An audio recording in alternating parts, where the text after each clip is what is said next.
የኢንትራንስ ውጤት ከተለቀቀላችሁ የትኛውም ዩኒቨርሲቲ ሄዳችሁ በተለይ በብዙ ተማሪዎች ተፈላጊ የሆኑ እንደ ሜዲሲን፣ የጤና ዘርፎችን እና የቴክ ዘርፎችን ብቻ ሁሉንም ዲፓርትመንቶች የምትፈልጉትን ለማግኘት ቅድሚያ እንዴት የኢንትራንስ ውጤታችሁ እንዲሁም ግቢ ገብታችሁ የምትማሩት ጂፒኤ ካልኩሌት ተደርጎ ያን ዲፓርትመንት እንደሚሰጣችሁ በዚህ ቪዲዮ አንድ በአንድ እናያለን። ይህን ማወቃችሁ ቀድማችሁ መዘጋጀት ያለባችሁን ነገር እንድትለዩ ስለሚረዳችሁ እስከ መጨረሻው አብራችሁን ቆዩ። መጀመሪያ ግቢ ስትገቡ ጂፒኤ እንዴት ካልኩሌት እንደሚደረግ እንይ። ለምሳሌ እንበልና ባዮሎጂ ግሬዳችሁ ኤ፣ ኬሚስትሪ ሲ፣ እንግሊሽ ቢ፣ ሳይኮሎጂ ኤ፣ ግሎባል ዲ፣ አፕላይድ ማስ ደግሞ ቢ ፕላስ አመጣችሁ እንበል። እነዚህ ግሬዶች የራሳቸው የሆነ ፖይንቶች አላቸው። ለምሳሌ አንድ ተማሪ እዚች ጋር ስክሪኑ ላይ ያስቀምጥላችኋለሁ። ሁሉም ግሬዶች የራሳቸው የሆነ ፖይንት አላቸው። እዚች ጋር እንደምትመለከቱት ኤ ፕላስ እና ኤ ያመጣ ተማሪ ፖይንቱ 4 ይሆናል። ኤ ማይነስ ያመጣ 3.75 እያለ እዚች ጋር እንደምትመለከቱት በዚህ መልኩ ፖይንት ይሆናል ማለት ነው። ሲ ያመጣ 2፣ ዲ ያመጣ 1፣ በዚህ መልኩ እንደዚህ ይቀጥላል።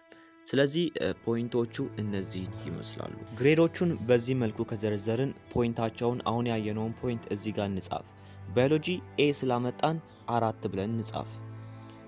ኬሚስትሪ ደግሞ ሲ ነው። ሲ ደግሞ ያላት ፖይንት ስንት ናት? 2 ነው። 2 ብለን እንጽፋለን። እንግሊሽ ደግሞ 3 ነው። ሳይኮሎጂ ኤ ስላመጣን 4 ነው። ግሎባል ዲ ስላመጣን ዲ ፖይንቱ 1 ነው። አፕላይድ ደግሞ ቢ ፕላስ ስላመጣን ቢ ፕላስ ደግሞ 3.5 ነው ማለት ነው። ስለዚህ በዚህ መልኩ ከጻፍን አሁን ደግሞ የሚቀረን ክሬዲት ሃወሮችን መጻፍ ነው። ሁሉም ኮርሶች የራሳቸው የሆነ ክሬዲት ሃወር አላቸው። ይሄ በፔፐር ይሰጣቸዋል። ስለዚህ ክሬዲት ሃወሮችን እዛው ከጎናቸው ያኔ ሲሰጣችሁ ማየት ትችላላችሁ። የባዮሎጂ ክሬዲት ሃወር ያው ሜቢ እንደየግቢውና እንደየዲፓርትመንቱ ስለሚለያይ እኛ ክሬዲት ሃወሩን 5 ብለን እንውሰድ።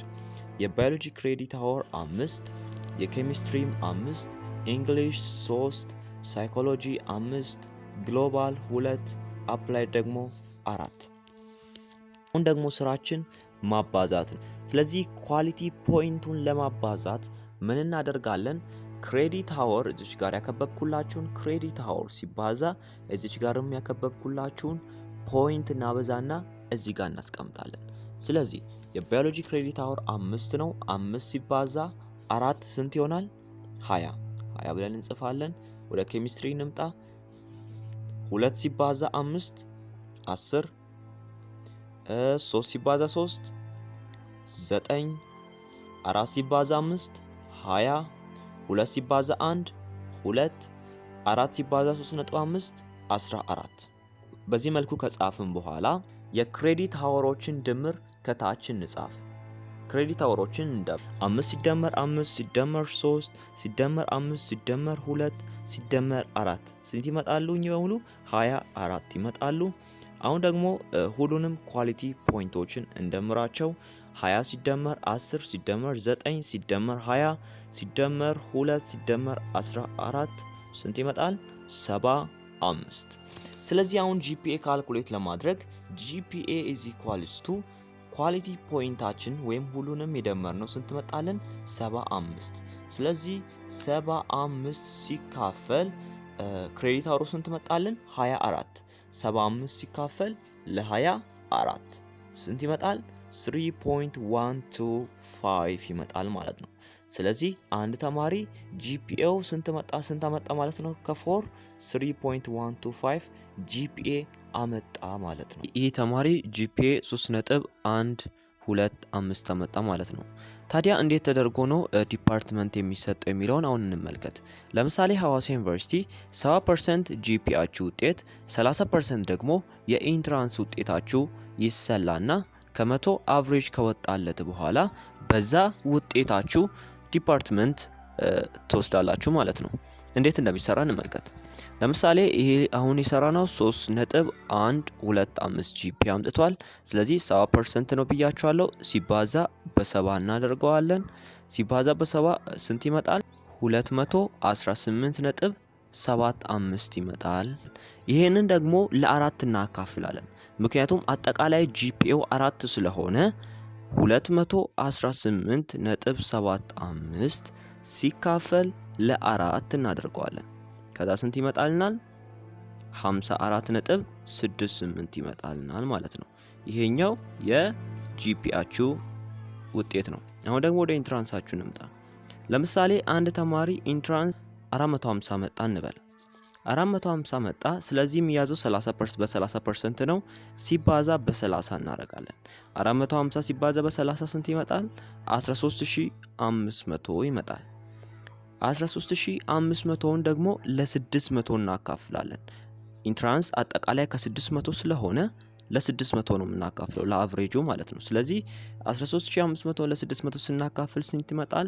22.5 ይመጣል ማለት ነው። ከዛም በኋላ አሁን አቨሬጁን መስራት ብቻ ነው። ሀዋሳ ዩኒቨርሲቲ በፈርስት ሴሚስተር ላይ 70% ጂፒኤ 30% ኢንትራንስ ብቻ ነው፣ ሲኦሲ ምናምን የለም። ስለዚህ እንደምራቸው ፒአችን ስንት መጣ? 54.68 54.68 ሲደመር የኢንትራንሳችን ስንት መጣ? 22.5 መጣልን። እንደምራቸው 77.18 ይመጣልናል ማለት ነው። ስለዚህ ይህ ተማሪ በፈርስት ሴሚስተር አቨሬጅ ስንት አመጣ ማለት ነው? 77.18 አመጣ ማለት ነው። ስለዚህ እንደ የግቢው በየፐርሰንቱ በዚህ መልኩ አባስታችሁ ማወቅ ትችላላችሁ። ይሄው ለምሳሌ እዚህ ጋር ተመልከቱ። ይሄ ሀዋሳ ዩኒቨርሲቲ ያወጣው ከት ፖይንት ነው። ቅድም አሁን በሰረናው ላይ ስንት ነበር ያመጣው ይሄ ተማሪ? 77.18 ነበር ያመጣው። ስለዚህ አሁን ከዚህ ውስጥ ይሄው ኖርማል ብሎ የተዘረዘረ ውስጥ ውጤቱ የሚያስገባው ከሆነ ይገባል ማለት ነው። ይሄ ኮታ የሚለው የሴቶች ነው። ስለዚህ በዚህ መልኩ ካልኩሌት ማድረግ ትችላላችሁ። ይኸው እዚች ጋርም እንደምትመለከቱት የሁሉም ዲፓርትመንቶች የ2017 የሀዋሳ ዩኒቨርሲቲ ከት ፖይንት ነው። ስለዚህ ያው ተመልከቱ። ኮምፒውተር ሳይንስ 83 ያው ማንበብ ትችላላችሁ። ኢንፎርሜሽን ሲስተም 78 እያለ በዚህ መልኩ ነበር የወጣው። የሶሻሎችም ያው እዚች ጋር ተዘርዝሯል። ይሄን ይመስላል። የሶሻሎችም ደግሞ ሌላ አሁንም የራዲዮሎጂ ምናምን፣ ኦፕቲሜትሪ፣ ነርሲንግ 77፣ ኦፕቲሜትሪ 84፣ ፐብሊክ ሄልዝ 81 ይሄ የ2017 ነው። እና በዚህ መልኩ ይሄው እዚህ ጋር ማየት ትችላላችሁ። እንዲህ ነበር 2017 ላይ ያወጣው ከት ፖይንት። ስለዚህ ዩኒቨርሲቲ ከመሄዳችሁ በፊት እነዚህ ነገር ጠንቃችሁ ማወቅ አለባችሁ። ኢንትራንስ ጂፒኤ እንዴት ካልኩሌት ማድረግ እንዳለባችሁ፣ እንዲሁም ኢንትራንስ ውጤታችሁ ዝቅ ካለ የግዴታ አሪፍ ጂፒኤ መስራት አለባችሁ። ጂፒኤያችሁ ዝቅ ካለ አሪፍ ኢንትራንስ ሊኖራችሁ ያስፈልጋል። እና ፈርስት ይር ላይ ወይም ፍሬሽማን ላይ በተቻላችሁ አቅም ለመስራት ሞክሩ። እና ይህን ይመስላል። ሀሳብ ጥያቄ ካላችሁ ኮሜንት ላይ አስቀምጡልኝ፣ ሁሉንም መልሳችኋለሁ። መልካም ቀን።